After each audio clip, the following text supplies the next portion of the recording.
You had to have your exams, and so I passed my exams. Having passed my exams, this thing came up called the Accelerated Promotion Scheme. And it was a competitive exam, and then you went for a 3-day interview at college. I had about 5 years service. I'd spent almost 3 years in a very busy part. So in terms of any questions about practicalities, I'd actually done it. I hadn't just read about it, I'd done it. And so I was well placed. So I passed the exam, and the chief constable in the selection panel was David McNee, the famous David McNee, Sir David McNee. And I passed through and I got an accelerated promotion course. And years and years later, I met Sir David McNee. He came through to police headquarters at Fettes, and by that time I was the assistant chief. And I said, Sir David, you may not remember, but you gave me my first step up. He selected me for the EP course. He said, we all make mistakes, he said.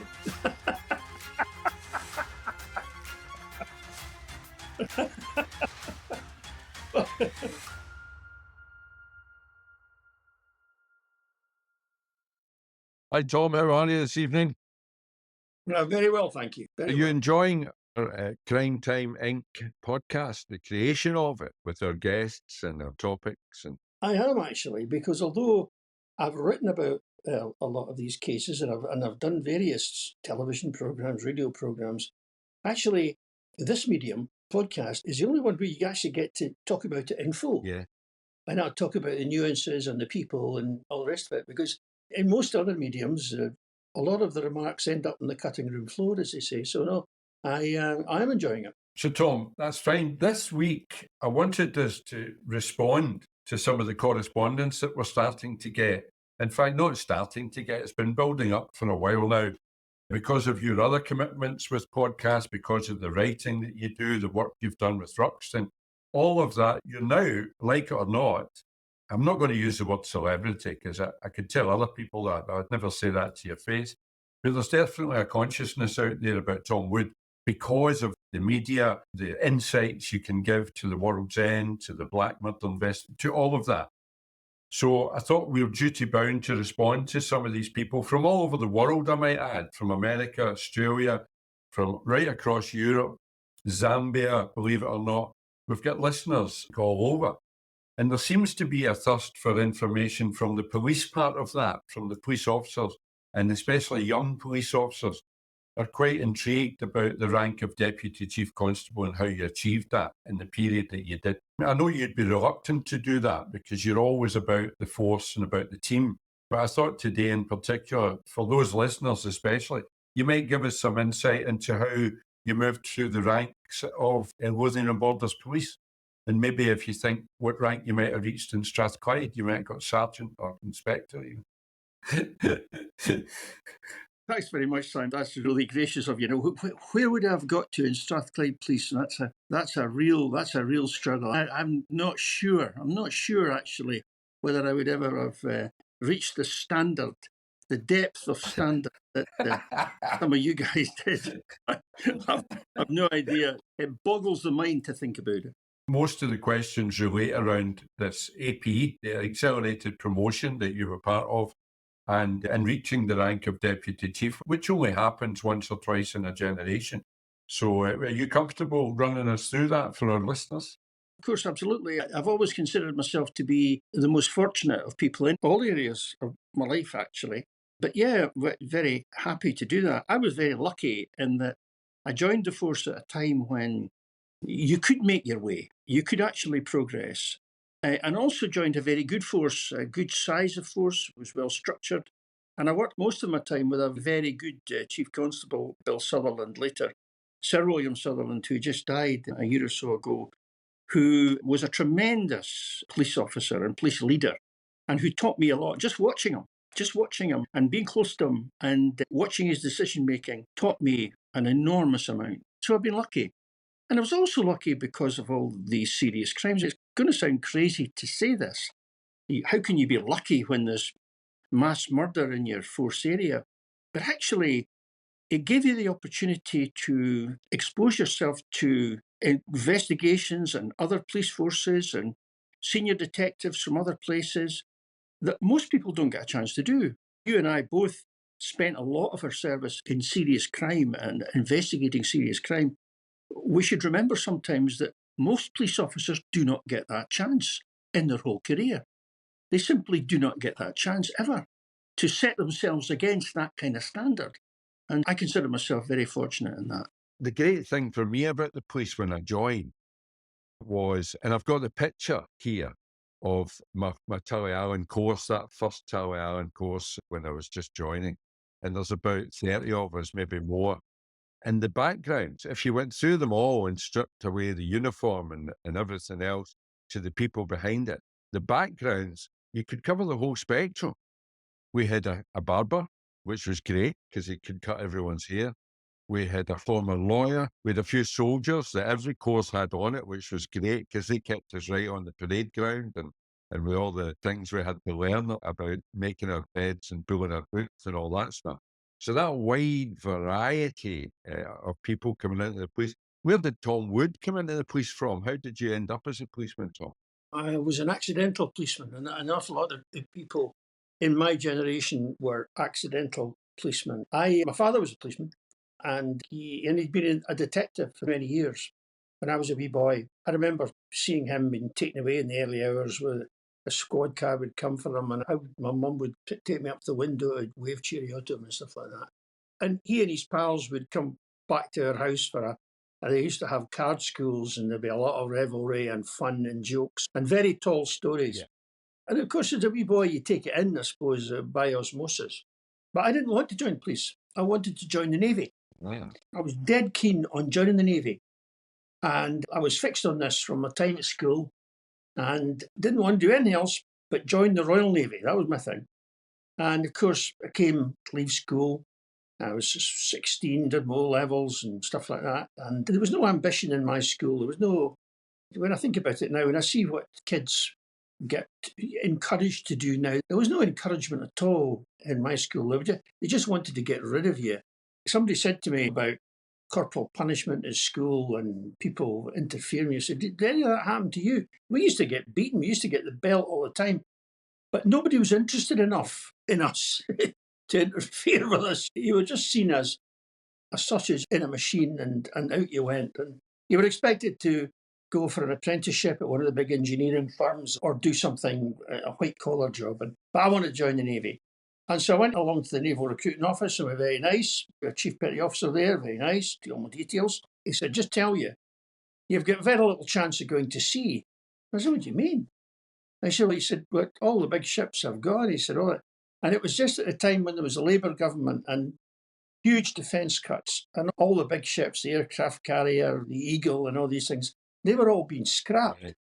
So the Navy was reducing in size. So he would take my application, and I may well have got into the Navy, but there was no way I was going to sea. And so I drifted into the police when I was close to 18, and I did a year as a police cadet, and then came into the police service. And when I think about myself then, I was just drifting along, really. I hadn't really found my feet and wasn't quite sure which way I wanted to go. And then you joined the police then at 19. You went straight out to college, did that, came back, still very uncertain in it. I joined the old B division of Edinburgh City Police, which was the city centre. And at that time, when you were a recruit, you were put on to points duty. You were full-time points duty, either 4 or 6 hours a day. You were standing in Princess Street directing traffic. Did you work before you joined the police, Tom? Did you have any other jobs before you became a cadet? Just odd jobs, a lot of bits of odd jobs, but I didn't follow it because I was waiting to join the Navy. Right. So not really. Was your dad still a policeman at that time? Yeah, my dad and I were the only father and son who were both sergeants at the same time. Right. And I've got a lovely picture of the two of us, which was in my mother's house. My mother died a few years ago now, and it's he and I standing together, both as sergeants. What he must have thought about that, I do not know. Because my dad was an old war service man. He'd been in the Far East and he'd been in the Mediterranean and all that stuff. Yeah. And what he must have thought about this upstart. And he was definitely the senior man, let's put it that way. I tell you what, he was a Now in hindsight, I recognise he was a far better policeman than ever I've been. He was a very good policeman, very good detective, very good policeman, retired as sergeant. Right. And I became very close to him later on, but that's another story. Before you Yeah. go on, what year Yeah. would that be then? What year did you join? 69. Right. It was 1969, not 1869. I'm glad you clarified that. I was just about to ask you there, 1969, those two generations, there was obviously probably 20 years between you and the police. More? Oh, more than that. No, he joined in 46, just after the war. Yeah, there'll be 23 years. Yeah. Yeah. And that's a generation, I suppose. Oh, very much so. You're ideally placed to see the changes between what he was brought up with in the police, what the traditions were, what the expectations were of a police officer, and how that had changed in those 23 years. And then you take it forward in your service to see how it's changed. So, Tom, you were going to tell us about directing traffic there. Before you do that, you joined B Division. Was Lothian and Borders Police? Obviously, you joined Lothian and Borders. Was it like Strathclyde that you had a headquarters and you joined Lothian and Borders Police and you were stationed in B Division? Is that how it worked? No, I joined Edinburgh City Police. Ah, of course. The amalgamations didn't come until 1975. Right. Okay, I'm with you now. So you're in Edinburgh City? I'm in Edinburgh City, I'm in B Division, and the curse of B Division was that we all had to do points duty, full-time points duty. The whole of Princess Street, for some reason, the shopkeepers, the traders in Princess Street, had agreed with the council and the then Chief Constable that they didn't like the idea of traffic lights in Princess Street. They were unsightly. They would much rather have policemen standing on the junctions. And so from 8 o'clock in the morning until 6 at night, there was about 6 pointsmen in Princess Street were permanently manned. And so I know. You talk about pollution. I think about it now. I've never been a smoker, but I used to go home at night when I was just a young cop and you'd blow your nose and be black with the diesel fumes because you were standing in the middle of the road all the time. And it was boring. I can't tell you how boring it was. And to be honest with you, I knew I had to do my time. You did 6 months full time on points as member of the points team. And then you did a lot of peripheral stuff and patrol work. But you didn't really get to work a beat until you got about 18 months service. And I have to tell you, if that had carried on much longer, I wouldn't have been in the police service because I was bored to tears. Tom, it's nice to draw the parallels. 10 years later, I was in the same position in Campbelltown, down in Argyll. Aye. And you're saying you had points teams along Princess Street. We had 1 point in Campbelltown, other than a funeral or some the pipe band coming down the street or something like that. There was generally just 1 point where a street called Long Row meets a street called Main Street, and it's a T junction. And every night it needed a vigilant pointsman there for about 5 minutes to clear the rush. On a Friday night, that could extend to maybe 10 minutes. And my mate at the time, my flatmate at the time, was a lad called Kenny Rhodes, who I talk about in my book. But Kenny, his sergeant was a Sergeant MacLeod, Angus MacLeod. And Angus MacLeod hadn't learned to speak English until he was 12 years of age, until he went to secondary school. So when you heard Angus on the radio, you had no idea what he was saying. It was just a mix between Gaelic and English. So one night, Kenny was in the canteen at Campbelltown Police Station, Kenny Roads, eating a bag of chips or whatever. And his sergeant, Angus MacLeod, came in and said, "What are you doing here, boy? What are you doing here?" And Kenny said, I'm having my piece. You told me to go and have my piece. He said, "I told you to go and do the point down at Long Row." That was the problem we had, was translation between the Gaelic and the English. He chased Kenny out the door. Of course, by the time Kenny got there, the traffic was all gone anyway. As well as the regular points, we had peak hour points. So I suppose, I never counted, but I suppose within my division, within B Division, which is, if you think about Edinburgh, Princess Street North, so Princess Street, the new town, Stockbridge, and going right down to the sea, down to the housing estates down at the sea. So that was B Division, out of Gayfield Square Police Station. And I suppose on a daily basis, 20 or 30 policemen must have spent most of their day directing traffic. It was unbelievable when you think about it now, but we never questioned it. So anyway, after about 18 months, at last, I got a break and I got put on a beat, a proper foot beat in Stockbridge. And it was what they call a twin beat. So there was 6 and 7 beats there. I was on 6 beat, and there was another old regular beat man on 7 beat, and I got really lucky. I've been lucky a lot in my life, but I was lucky then because the other guy was a man called Bob Turnbull, who was a fabulous policeman. He was an old-fashioned policeman, but he taught me beatcraft, real honest-to-goodness beatcraft. He taught me how to work a beat properly. And Bob was a wonderful fellow who became a friend of mine, and I was friendly with him until he died. But he was incredible. He had a whole lot of informants on his beat who didn't know they were informants. Yeah. That's the best kind. Yeah. He had contacts all over the place. He knew who worked night shift. He knew who went to bed late. He knew the insomniacs. He was friendly with the people that turned out to open the bakeries at 4 o'clock in the morning. For a number of reasons, he was friendly with them. But so he knew everything. And if something happened on his beat, even if he wasn't on shift that time, it'd only be a matter of a few hours until he found out what was going on. A really clever man. And he taught me things. For instance, the Stock Bridge, the centre of it is a bridge going over the Waterleith, which is called the Stock Bridge. And he used to say, he said, 8 o'clock in the morning, 4:30 in the afternoon, on the back shift, he said, we'll patrol the bridge together. And I said, what's the point of that? He said, because that's the time when people will see you. The maximum number of people crossing through that junction will see you, and you're a visible presence. And Bob never passed anybody in the street without speaking to them. And I mean, nobody. Hello, how you doing? Good morning, nice to see you. Didn't matter.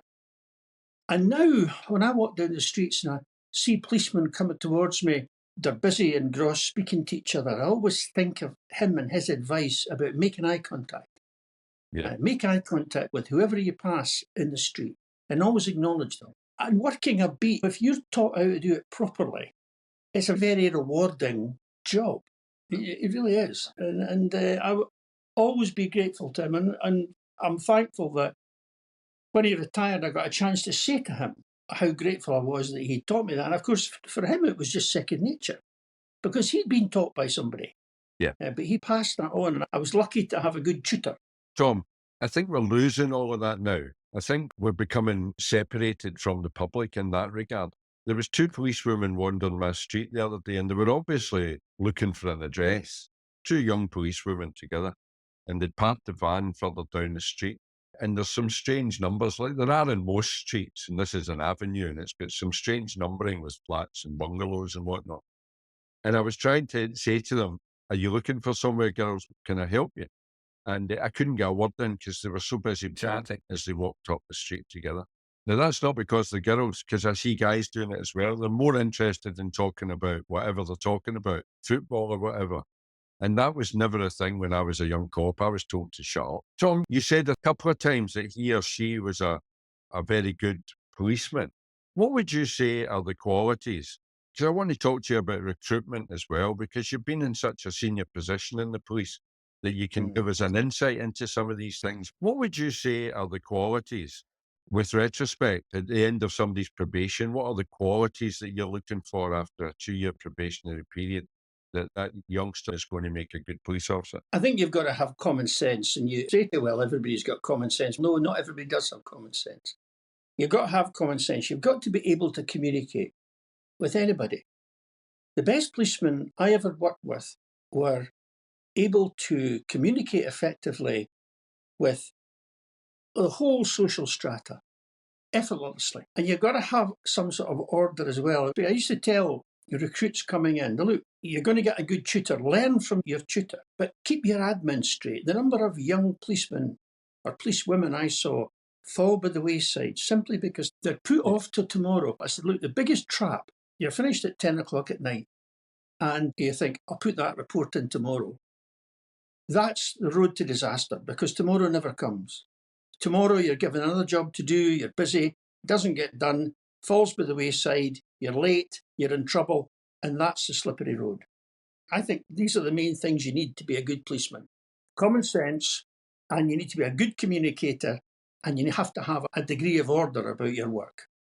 I think if you've got all these 3 things, you're off to a good start. And Tom, for the young policeman, I think you said a thing there that you might not have stuck it if you'd been left on the points duty and stuff like that. Mm-hmm. I think there's got to be a level of stickability as well, because the job tests you early doors, doesn't it?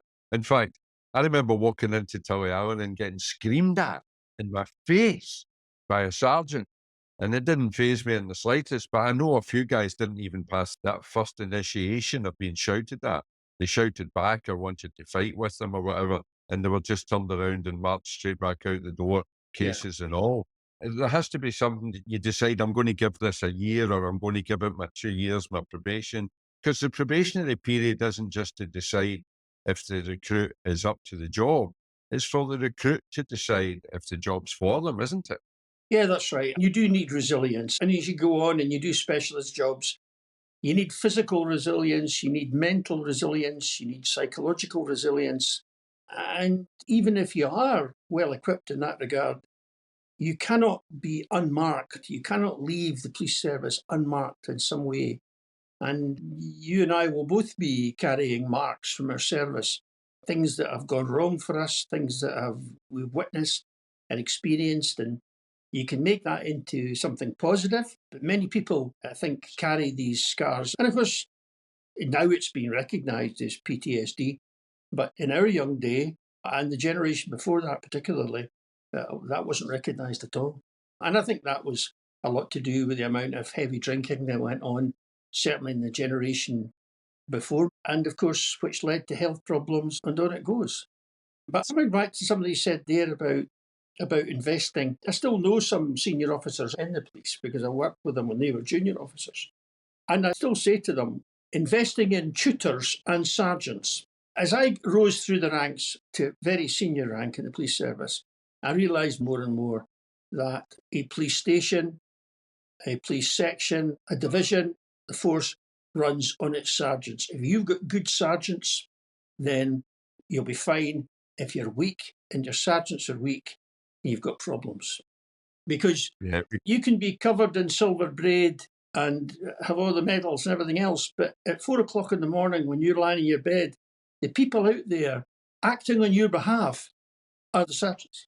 Sure. We used to say the sergeants were the workhorse of the force and the glue that holds it together. So, you're a young cop, B division, learning your beat craft. And what comes next? When were you a sergeant, Tom? What age were you? The next thing that happened to me was most important. I'd learned how to be a policeman in Stockbridge, and then I went down to work in the Panda cars at Drylaw, Muirhouse, Drylaw, West Pilton, in the early 70s. And that's when everything was kicking off. It was one of the busiest police stations in Europe. And of course, drugs were just coming over the horizon. And when I say it was busy, it was busy. When you used to come on a night shift, you would be given a list of outstanding treble 9 calls, emergency treble 9 calls from the back shift that hadn't been attended. The clerk would give you a list, and there would be 8 or 9 emergency 999 calls, which hadn't been attended to. That's how busy it was. But it was fantastic, absolutely fantastic, because there's a great quote from literature which says that experience is about concentration and not duration. That's true. And a year or two working at Drylaw, you could do anything. You really could. It was a wonderful place to work. Great people, great colleagues. I have very fond memories. Wonderful sergeant, old Joe McLean, taught me so much, Joe McLean, about just doing the job. And it wasn't all about the number of reports you put in. It wasn't all about the number of arrests you made. Sometimes success was about not doing reports and not arresting people. Yeah. He was another one. Again, old war serviceman, contemporary of my father's, great policeman. Wonderful policeman. Yeah. So, Tom, I've confessed that I learned everything I know from Colombo. Did you learn your beat craft from Z-Cars or one of these British 60s television programmes about the police? No, but I tell you what, I didn't learn my trade from Z-Cars, but I did hear a man actually argue very convincingly that Dixon of Dock Green was the most dangerous programme ever on television because it portrayed an idealised impression of policing and of the Metropolitan Police, which never existed, but which everybody, including the police service, tried to live up to. look, you said the thing there, Tom, and I always thought it was incongruous in the police, but it was so standard, it was so accepted, it was so much part of our culture. The senior man culture that we referred to earlier on as well, when you come into the job. And that was the opposite of your theoretical thing there about experience. I worked with some guys who had a lot of service and they knew absolutely nothing about what they were doing. The point is this, though. Say you've got 10 years service. Is that Yeah. 10 times 1? Is that 5 times 2? The point I'm really making is that, experience is about concentration, not duration. So 10 years service, if you're doing the same thing for 10 years, 10 times 1, it's a lot different than doing different things all the time. Service is not always an indicator of experience. And when you work down in that area, you were so busy and you had to learn. The real trick was to close down jobs straight away. This business about saying, I'll come back, you could never come back. You had to go and deal with it and close it down and move on. That was what success looked like, because there was so much work. But I absolutely loved it. And I still have very happy memories, regardless of the ranks you're in and the jobs you do. You look back on certain stations you were at and certain jobs you did with particular fondness. And I was down there for 3 years and it was fantastic. And the experience you got then, which I called upon later on, if you can survive that, you can do anything. It was great. Worked with some great cops. You get close to people working in that environment. So why was it so busy? Was it lack of manpower on your part, or was it in schemes where drugs were coming in, or what was the problem? It was in a very high crime area anyway, and then drugs arrived. And that turbocharged everything. Initially, we didn't know that the problem was drugs. Nobody identified it. Well, there was 1 or 2 people actually who did, but they weren't listened to. And it just grew under our feet. And before we knew it, the whole thing was just exploded. Housebreakings quadrupled within a period of 6 months. Dozens and dozens of housebreakings. And criminals who would be going out, maybe breaking into 1 house a week, were having to break into 2 houses a day to keep up drug habits. Well, we used to say that a heroin user needed £100 a day to feed their habit at that time. A bit later on than that would be the early 80s that I'm talking about. I remember in the late 70s talking about £100 a day habit. And of course, to get £100, you had to steal £1,000 worth of goods. Car radios, televisions, cassette recorders, music centres. But what it did do was it gave you a great opportunity to learn the crime business. And I soon got myself very heavily involved in thief catching. You said that your dad was in the CID. Did you have aspirations for the CID straight away? Did you know that's where you were going to end up? Did I? I'm not sure. I suppose I did. I suppose it was in me. Because when I would go home, I was still a single man at that time in the early days. I would go home and my dad would say, we're on different shifts. So my dad and I didn't see each other very often because we were crossing. It must have been hell for my mother when I think about it. Years later, other people in the CID came up to me and said, I remember your dad very well. Your dad encouraged me to join the CID. My father was a natural, very fine natural detective. And even when he was a sergeant in uniform towards the end of his service, he was always encouraging young cops who he spotted with potential to be active in criminal intelligence, to look out for thieves and to become a thief catcher, as he used to describe it. But what happened was then, to go anywhere within Edinburgh City Police, you had to have your promotion exams.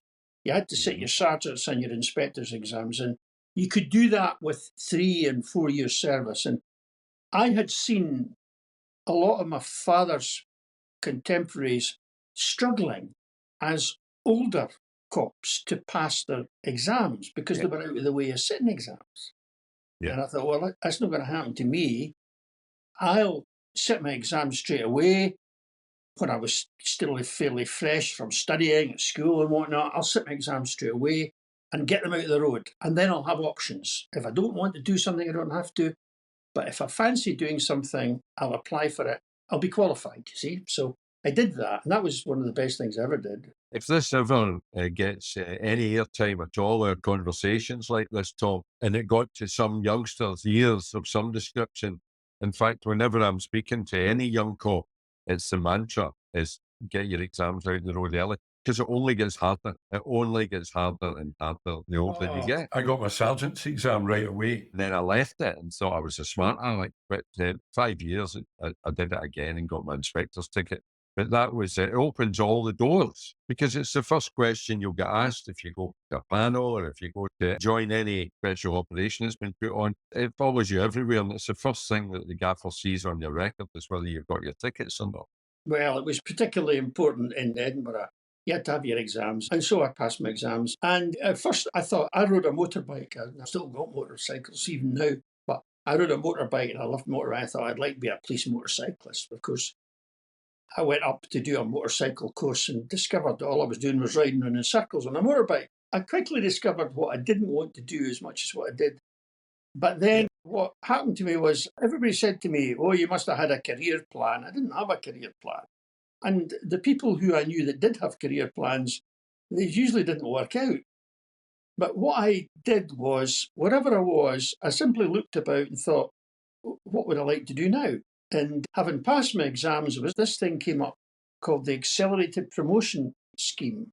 It was a competitive exam, and then you went for a 3-day interview at the college and all the rest of it. And there were some people I knew who were going to go for it. And I thought to myself, I think I'm as good as them. I'm going to have a go at this. If they can do it, I can do it. In terms of any questions about practicalities, I'd actually done it. I hadn't just read about it, I'd done it. And so I was well placed. So I went out I passed the exam bit of it, and I went out to college. And the chief constable on the selection panel was David McNee. The famous David McNee, Sir David McNee. Well, I met David McNee, and I passed through, and I got an accelerated promotion course. And years and years later, I met Sir David McNee. He came through to police headquarters at Fettes, and by that time I was an assistant chief. And I said, Sir David, I said, you may not remember, but you gave me my first step up. You selected me for the AP course. And he said, we all make mistakes, he said.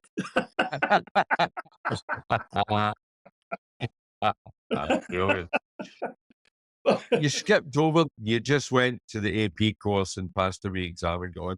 Tom, it was very difficult to get on to the AP, as far as I recall. There was hundreds trying to get on to it. Yes, there was a maximum of 12 a year went on it from Scotland. And the thing is that a lot of the people I worked with were saying, what do you want to do that for, AP? The reason I went is because I knew other people were applying. And I thought, I'm as good as them, and I've done more than them. I'm going to have a go at this, I passed through the exam, then went out to this extended interview, which was a real, I don't know, it's a strange setup, extended interview. You go out to police college for 3 days, and you sit various tests, and you write essays, and then you do group exercises, and you have a psychologist interview, and then you had a professional interview. That was David McNee. And you really don't know what to do, but all you can do is try your best. But again, I felt some confidence because I knew for sure that amongst the other people who were applying, there was nobody who had done any more than I had done in the way of practical experience because of where I'd been. And of course, I suppose you've got to have some confidence going these things. But anyway, however it worked out, I managed to get through.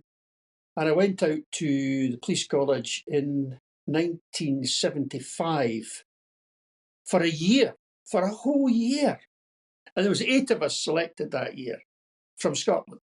We were at the college for a year. So that's the first year of the AP scheme is spent. You're a sergeant now. Do you get promoted automatically when you get accepted onto the AP course? You get promoted straight away. So in 1975, I was a sergeant, and my father retired in 1975. I don't think there was any direct relationship between that, but there might have been. But I've got a lovely picture of him and I standing together at a police car. I don't think there's been ever, I don't know, there might have been father and son who were both sergeants at the same time, but I don't know of any. And certainly there was no others in Lothian or Borders. Tom, it would be remiss of me not to ask you, I think there's a whole school of thought out there, or university of thought, if you like, that in places like the police and public service, managers can be trusted to do that job maybe more impartially and better than police officers who have come through the ranks. In other words, we could bring in graduates who've maybe got economic skills or maybe got management skills into the boardroom of the police without them ever having walked a beat and learned the beat craft. What are your thoughts on that, Tom? Obviously, if you want somebody to handle the financial side of policing or some aspects of policing, procurement, or any of these things, or human resources, or stuff like that, absolutely, the specialists, bring in specialists. But if you're going to be a senior police commander commanding police operations, you've got to know the grassroots business. I'm sorry, but you have. And somebody once described to me or asked me about this, and I said, if I had joined straight away as a university graduate and become a chief inspector straight away, as people have suggested you should do, get the best and the brightest in, it would have been like building a house without the foundations. It's as straightforward as that. There's no way I've been able to do the job in a senior rank without the foundations of what Bob Turnbull taught me in Stockbridge and what I learned in dry law and what I then learned in the CID and the Serious Crime Squad and all that sort of stuff.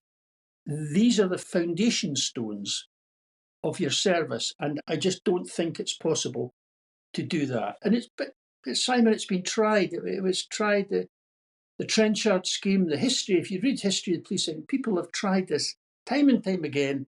It always fails because they do not have that grounding. Let me ask you a question, Tom, that a lot of rank and file cops and sergeants and whatnot, everybody who's not been in the AP scheme, actually, it was always sly remarks, and you know exactly what I'm talking about. Oh, he's an inspector, yeah, but he's an AP inspector. Let me ask you bluntly then, with all that experience, having finished up as Deputy Chief Constable, is it a good thing, the accelerated promotion scheme? And whatever guise it's in now, I don't know, it's called something different now. I think it's a good idea, provided that you test the people thoroughly. When I was on the accelerated promotion scheme, all you got was the first rung on the ladder. And thereafter, you were on your own. And in some senses, you had something to overcome because you were on the AP scheme, because you had made it so early. I think if you did a study of people who had been on the AP scheme or whatever you call it over the years, I think you'd get a success rate of about 50%. And that's as it should be. That's as it should be, because no selection process. How do you take some kid like I was at 24 years old and say, this fella's going to make a superintendent? You can do that. All you can say is, look, this guy's got some of the makings we think. Let's give him a chance. But we've got to test him. When I came back from the AP course, the Chief Constable of Lothian and Bord, it was Lothian Borders by that time, was Sir John Orr. Now, there's two Sir John Orrs. There's your Sir John Orr, who was much later, and this was Sir John Orr, who was our Chief Constable. He was an irascible old character. And I was told, you go into his office and take a step to the left, and you'll see a mark on the carpet. Stand on that mark and don't say anything. And whatever you do, don't say thank you or any gratitude for being promoted, because he hates that. So I went and stood there. He looked up, he says, well, he said, you've had a bloody lucky start. He says, you're a sergeant already, and look at the age of you, you're nothing at all. He said, listen, don't come back here looking to go to university and do all sorts of stuff. You've been given a chance to be a sergeant. I want you to go out there and prove to me that you can be a good sergeant before you go any further. All right, now get out of here. It almost felt like I'd had a bollock in there. But the point was, he was of the view that you'd been given a flying start. They used to call us flyers. You'd been given a flying start. But what he was really saying is, look, don't get beyond yourself, because you've got it all to prove. And that was how it was. And so away I went with a flea in my ear with my brand new shiny stripes. So you'd been a year at Tullyallen. You're out in the street as a sergeant. Where were you posted as a sergeant, Tom? Back to B Division, but on another shift, and that was a problem. But I don't know whose bright idea that was, but I suspect it was just an administrative convenience. But I went back to my old division, but on another shift. And it's interesting then, because there are some of the sergeants in the shift who resent you, and there's others who try and teach you. And there was a great old sergeant there. In fact, he only died last year. He was actually a super footballer. He'd played in the Edinburgh team that won the British Police Cup a way back. Bobby Gray, his name was. That is a long time ago. Aye, it was, yeah. Bobby Gray was a great guy. Bobby Gray took me under his wing and he said, look, this is what you do.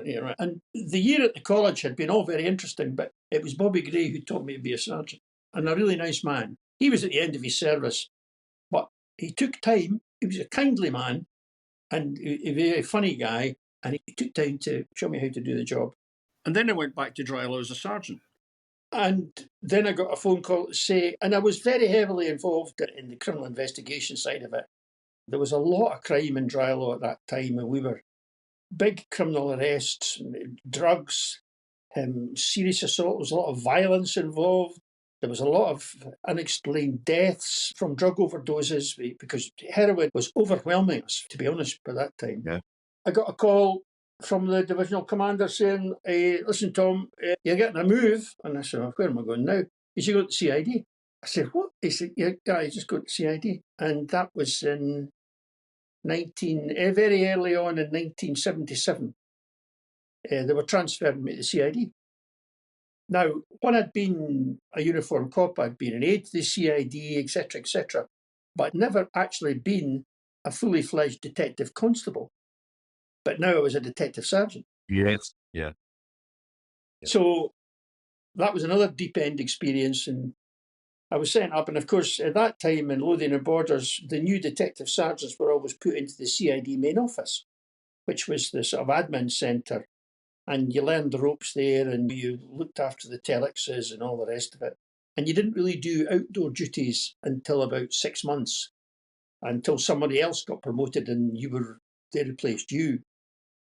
So I was there in October 1977 when the World's End murders took place. And I was actually on duty the back shift of the Sunday when the bodies of Helen and Christine were found. And it was a strange thing because, of course, later on, I wasn't to know it, but later on that investigation was to very much define my service and indeed the whole history of Lothian Borders Police. Of course, we covered that in a 6-part series here in Crime Time Inc. Yeah. And you go into great detail in that talk and the different ranks that you were during the whole course of that. And in fact, you were in charge of the investigation later. John, we've got you now as a DS, 1977. We'll continue this again. We'll talk about further on the ranks and whatnot, and maybe clarify some of that rank structure for people. But what I wanted to pin you down on, because it's not often that cops get a chance to interrogate a retired deputy chief, was about promotion. Because I think it's probably one of the most mysterious things to the rank and file, a term that I've used repeatedly tonight. I don't even know if it's the rank and file or it's everybody in the police assumes that somebody somewhere knows what they're doing and that there's a master plan. Somebody's got a big chart of all the cops in Strathclyde. There was 6,000 or 7,000 of us. and somebody somewhere's got a big room and we're all on the wall and there's a master plan about who's going where and who's going to be there and who's going to do this and who's going to do that. Is that true? Is there a big wall? No, there's no plan. Funnily enough, at various times and places, I've come into jobs and I thought, oh, I must find out about so-and-so because I'm in this job now. There's got to be a plan. I want to find out what they do. It's a huge disappointment because there is no plan. That's not always true. When you get further up, I remember having a succession plan for senior CID officers, detective supers and the detective chief superintendent. Very, very important that role's filled by the right person. So you had a wee succession plan for that. But of course, it always went wrong because somebody decides to retire, somebody goes to a job somewhere else. It's the old thing that God laughs at plans. Promotions are interesting because what happens is, first of all, get yourself qualified. Then you're in the pond. If you're not qualified, you're not even in the pond. So you're in the pond. And then it's up to your divisional commander, really, to champion you. When you're a divisional commander, you go to the promotion board meetings, which is chaired by an assistant chief constable, and you've got a half dozen names that you want to put forward. And how it works is what they used to do is they used to promote 3 people from the middle service rank, okay? Middle service, so I'm talking about 15 to 20 years. You promote 1 young person as a flyer, and then you'd always have a wee space for a good and faithful servant type promotion for somebody who's got 22 years plus. And so you have this mix of people coming through, right? So you don't get any blockages. But when you went to the promotion board meetings, you always formed an alliance with at least 1 or 2 other divisional commanders on the table. And you'd say, tell you what, this fella here's my first choice. If you support him, I'll support your first choice. So sort of horse trading. Because what would happen is the ACC would say, Tom, West Lothian, who's your first? I say, well, I like Sergeant so-and-so, he's got such and such so-and-so, and recommend him for inspector. And of course, your ally then would say, oh, that's right, boss. I've worked with him. That's a super idea. He's a really good choice. At least that was the way it was meant to be. Yes. But sometimes the best laid plans, and sometimes somebody would come in and scupper you. I have never been and I will never be in a papal enclave, but it must be something like that. I need to ask you this, because any cop that I've ever known would need me to ask this question, because we've seen the promotion, the result of this process many times. Yeah. Was there heavy drinking involved? Was this a session that you were having round a table? No, none of that. No, it was 10 o'clock in the morning. No. That's too early even for a sherry. I'll tell you what's a big mistake, and I learned it too. You came across policemen, you came across cops in your 20s, and you thought, well, I don't think much of you for one reason or another. And then 10 years later, you're sitting on a promotion panel, and their name comes up. Yeah. They could be completely different people. People change. People develop. Yes.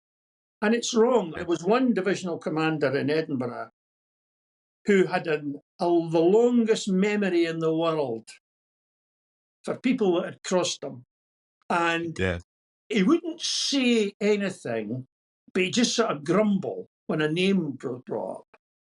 He'd say, well, I'd like Jimmy Smith to be a sergeant. Oh, Jesus. That sort of thing. And I actually took him to task. I said, listen, put forward this name. If you've got something to say it, but cut out the non-verbals, please, because it's not fair. It's not fair. Yeah. I don't know how it was done in other forces. I'm only telling you what happened in Lothian Borders because I was part of it. No, you can do it. What about the divisional commander there? Where did he get the names from? Did he have a wee source of spying within or was he going on appraisals and things? Was he doing it formally through the rank structure? Before the promotion board meetings, when you're a divisional commander, you get your inspectors in and you say, right, I'm going to be taking forward 6 names to the promotion board. Who we're thinking about? The inspectors would say, well, so-and-so, so-and-so, so-and-so. You'd maybe have a list of 12 names that you then have to whittle down to 6, or however many it was, to take forward. So that was how it was done. Was there any bias against or for CID officers? Well, of course, the CID at that time, the CID handled its own promotion, so the detective chief superintendent would have been there to argue the case. The detective ranks at that time, although they were based in divisional stations, were answerable to the detective chief superintendent. Yeah. As was the traffic. So you get these specialist ranks. But of course, in a way, what we tried to do, if you had a really good DC that was going to be promoted, what they tried to do, and it was a good idea actually, was put them out to uniform as uniform sergeants for a couple of years so they could train young cops in CID work.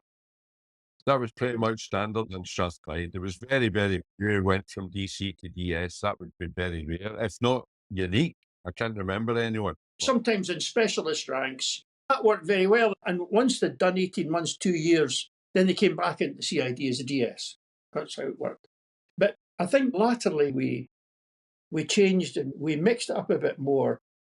And that was good because in traffic and CID, there was a lot of dead man's shoes. There was a stagnation, or there could be a stagnation. And that wasn't good because it blocked everything. And you had people that, frankly, they'd been old-time detective sergeants, and they needed refreshed. They needed a breath of fresh air. Somebody else needed to come in and fill the vacancy. And the same with DCs. There's a lot of DCs with one ticket or whatever that were never going to bother getting the second ticket. And they were in a comfort zone, Tom. That was probably what was going on. But then there's that mix. There's always a mix required in the police because they had great local knowledge and they had great knowledge of the area and all the rest of it. So it's always that mix. Yeah, they did, and they were very good. Funnily enough, later on, we found when the home system came in, the computer system came in, we found a lot of I can think of 2 or 3 actually, very senior DCs who they'd lost their energy over years, but they made excellent homes operators because they had an investigative mind. And they, much to their credit, they managed to grasp new technology and they were worth their weight in gold. There was 3 or 4 of them during the World's End murder investigation, which of course went on for many years. They did fabulous work, and they were maybe a bit too tired for operational stuff. Communication skills you spoke about, and as you get older and longer in the tooth, you can't be bothered with that level where we Neds and we ruffians and we smart Alex are coming up. I think you must get tired at some point and get fed up. What are DCs that are just fed up with all that? And that's why they end up in the courts branch or something. They end up, as you say, Holmes would be brilliant, or a collator, or some kind of role where they can get their teeth into it without having to deal with the public so much. You know what they were really good at? They were really good at interpretation. It's all very well having a page full of data and information, but actually interpreting that, actually say, what does this mean? What are the consequences of this? And having that eye that could see through that, that's an incredible skill. Very hard to teach, but it was a skill which some of these older DOs had, these older detective constables had, which was immensely valuable. In the early days of Holmes, the machine just spat out just reams and reams of paper. What did it all mean? You had to have a brain that could analyse it and interpret. Tom, we'll draw a veil there because we've so many avenues to go down in the future as well. And I need to get back to those promotions because that was fascinating. But I suppose there's only one more question for you tonight. It's about the Navy. Any regrets? No, I have absolutely no regrets whatsoever. I was lucky. I drifted into a job which I enjoyed for the vast percentage of the time I was in it, and I worked with some great people, and I have been incredibly fortunate. And so, no, I have no regrets whatsoever. I'd have probably been seasick. You don't get any wee twinges when you see that uniform. Was it a uniform you were interested in? I wasn't without a uniform. Nah, I don't get any pangs at all. None. What I do in the privacy of my own home is a matter for me.